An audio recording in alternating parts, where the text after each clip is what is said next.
భవిష్యత్తును దృష్టిలో ఉంచుకుని పవర్పేట వద్ద ఆర్ఓబీ నిర్మించేందుకు చర్యలు తీసుకున్నట్లు ఏలూరు ఎమ్మెల్యే బడేటి చంటి తెలిపారు.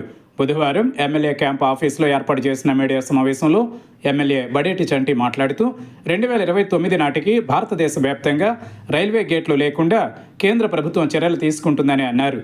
ఆర్ఓబీ నిర్మాణం వల్ల ఏ ఒక్కరు కూడా నష్టపోరని, 2 రెట్లు నష్టపరిహారం అందజేస్తారని తెలిపారు.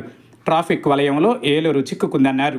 భవిష్యత్తులో ట్రాఫిక్ ఇబ్బందులు ఉండకూడదని ఆర్ఓబీ నిర్మాణం చేపట్టారని, ప్రజలందరూ సహకరించాలని ఆయన విజ్ఞప్తి చేశారు.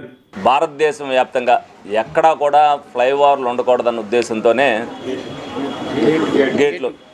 గేట్ల మీద ఫ్లైఓవర్లు అన్నీ కూడా కట్టాలన్న ఉద్దేశంతోనే మరి ప్రతి చోట కూడా ఆర్ఓబీలు కడటానికి నిర్ణయం తీసుకోవడం జరిగింది. దానిలో భాగంగానే ఉదయం మరి మార్కెట్ యార్డ్ దగ్గర చూడటం జరిగింది. నిన్న ఏదైతే పవర్పేట దగ్గర ఉన్న వ్యాపారస్తులు కానీ, కొంతమంది ఏదైతే నివసిస్తున్న వాళ్ళు కానీ వాళ్ళందరూ కూడా రావటం జరిగింది. వాళ్ళందరూ ఏంటంటే ఏదో నేను చెప్పేస్తే ఆగిపోద్ది అనే ఒక ఉద్దేశంతో వాళ్ళు మేము ఇక్కడ 50 సంవత్సరాలు ఉంటున్నాం, 60 సంవత్సరాల నుంచి ఉంటున్నాం అనేది వాళ్ళందరూ కూడా చెప్పుకోవడం రాదు. అందులో 50 సంవత్సరాల నుంచి 60 సంవత్సరాల నుంచి ఎవరైతే ల్యాండ్ ఓనర్స్ ఉంటున్నారో వాళ్ళందరూ కూడా షాపుల కింద కట్టేసి అద్దెకి ఇవ్వడం జరిగింది. సరే 100 సంవత్సరాల నుంచి ఉన్నా కూడా మనం ఏదైతే ఒక ఊరు నుంచి ఒక ఊరికి ఏదో వ్యాపారం నిమిత్తం మనం వెళ్ళినప్పుడు ఎక్కడ వ్యాపారం బాగుంటే అక్కడ చేసుకోవడం జరుగుద్ది. దీనికి సంబంధించి ఎవరికి కూడా నష్టం జరిగే పరిస్థితి ఏం లేదు.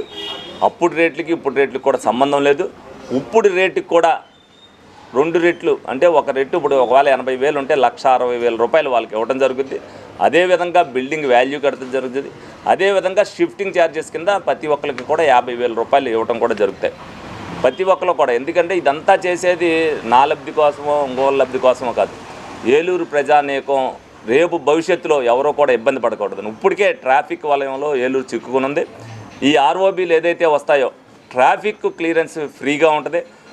అదేవిధంగా పవర్పేట దగ్గర నేను కూడా 2029 వరకు వేచి ఉండమని చెప్పి నేను అడగటం కూడా జరిగింది. అయినప్పటికీ కూడా అది కుదిరే పరిస్థితి లేక డెఫినెట్గా ఈలోపే ఏదైతే కాంట్రాక్టర్కి వచ్చేసిందో దాన్ని ఈలోపే కంప్లీట్ చేయాలి. లేకపోతే గేటును క్లోజ్ చేసేస్తామంటే గేటును క్లోజ్ చేసే పరిస్థితి ఉంటే అక్కడ ఏదైతే లో బ్రిడ్జ్ మరి ఆలోచనలకు తగ్గట్టుగా కట్టుకోవడం ఉండటం వల్ల దాంట్లో నీరు వచ్చేయటం వల్ల రేపు ఎప్పటికైనా సరే ఆ బ్రిడ్జ్ వల్ల ఇబ్బంది ఉండే పరిస్థితి ఉంది. కాబట్టి ఈ ఆర్ఓబీ కడితే భవిష్యత్తులో ఏ ఇబ్బంది లేకోకుండా ఉంటుందన్న ఉద్దేశంతోనే ఈ ఆర్ఓబీ కూడా కట్టమని చెప్పాం. దీనికి సంబంధించి అఖిలపక్షం వాళ్ళు కానీ అందరినీ కూడా మేము అడగడం జరిగింది. వాళ్ళు కూడా ఈ ఆర్ఓబీ ఏలూరుకి ఎంత అవసరం అనేది వాళ్ళందరూ కూడా ప్రజలకు మేము చెప్తామని చెప్పి వాళ్ళు కూడా చెప్పడం జరిగింది. ఇందులో ప్రజలు అర్థం చేసుకోవాల్సింది ఒకటే, ఇది ఎవరు స్వార్థం కోసమో కట్టేది కాదు. ప్రతి ఒక్కరికి కూడా ఒకళ్ళు ఏదైతే ఒక పక్కే కడుతున్నాం మాకు 2 పక్కల అంటే ఒక కన్ను నాది పోతే 2 కన్నులు పోవాలనే సిద్ధాంతం మంచిది కాదు.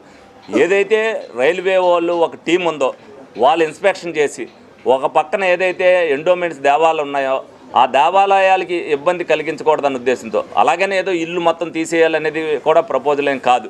డెఫినెట్గా అక్కడ స్ట్రైట్గా ఏది అంటే వంకర్లు తిప్పుకోకుండా స్ట్రైట్గా బ్రిడ్జ్ వెళ్ళవలసిన అవసరం ఎంతైనా ఉంది. దాన్ని దృష్టిలో పెట్టుకుని అటుపక్క ఇటుపక్క కూడా సర్వీస్ రోడ్లు వేస్తూ మళ్ళీ కింద నుంచి కూడా ఏ మార్గాల లారీలు వెళ్ళిపోవచ్చు, బస్సులు వెళ్ళిపోవచ్చు, ఎవరికైనా వెళ్ళచ్చు. ఇప్పుడు పవర్పేటకు ఉండాలన్నా, రామచంద్రపేటకు వెళ్ళాలన్నా కనెక్టివిటీ కంపల్సరీ ఆర్ఓబీ పై నుంచి వేయడానికి అవకాశం లేదు. కాబట్టి దాని కింద నుంచి వెళ్ళిపోయేటట్టుగా ఆ ప్రొవిజన్ కూడా కల్పిస్తున్నారు. ప్రజలు దీన్ని అంతా అర్థం చేసుకోవాలి. భవిష్యత్తులో రానున్న 10 సంవత్సరాల నుంచి 100 సంవత్సరాల వరకు ఏదైతే ట్రాఫిక్ ఏ విధంగా పెరుగుద్దో దానికి అనుగుణంగా దానికి ప్రజలెవరు ఇబ్బంది పడుకోకుండా ఆ ఆర్ఓబీలన్నీ కూడా 2029 లోపుకే కంప్లీట్ చేస్తాం. దీనికి సంబంధించి ఒకరికో ఇద్దరికో ఇబ్బంది జరిగినా ఆ ఇబ్బందిని ప్రజల కోసం మేము ఫేస్ చేస్తున్నామని చెప్పి వాళ్ళు కూడా భావించాలని చెప్పి మనస్ఫూర్తిగా కోరుకుంటూ అందరినీ కూడా సహకరించమని కోరుకుంటుంది. పరామర్శించడం లేకపోతే ఎవరో స్టేషన్లో చేసి పరాకరించడం ఇవన్నీ ఏదంటే విభజించు పాలించనేది. ఇప్పుడు 100% కొత్త పెన్షన్ మేము ఇవ్వాలని మేము ఒప్పుకుంటాం తెలుగుదేశం పార్టీ తరఫున. కానీ ఒకడు పొట్టకొట్టి ఇంకొకటికి ఇవ్వకూడదన్న ఉద్దేశంతో ఉన్న వాళ్ళందరూ కూడా ప్రశాంతంగా ఉండాలి. కొత్త వాడికి ఇచ్చేటప్పుడు ఇస్తాడన్న ఉద్దేశంతో మా నాయకుల్ని చెప్పమంటున్నాం, మేము చెప్తున్నాం. వాళ్ళు అలా కాదు. లోగడ ఎవరికైనా కొత్త పెన్షన్ ఇవ్వాలంటే ఎవడైతే తెలుగుదేశం పార్టీ వాడు ఉన్నాడో వాడి పెన్షన్ తీసేయటం, లేకపోతే వాళ్ళని ఎవరైతే వ్యతిరేకించాడో వాడి పెన్షన్ తీసేయటం, వాడికి ఇచ్చేయటం. ఎవడైతే ఇల్లు ఈడికి ఇవ్వకూడదు అనుకున్నాడో ఆ ఇల్లు క్యాన్సిల్. మేము వచ్చాక అటువంటి పద్ధతి అనేది ఏమీ లేదు.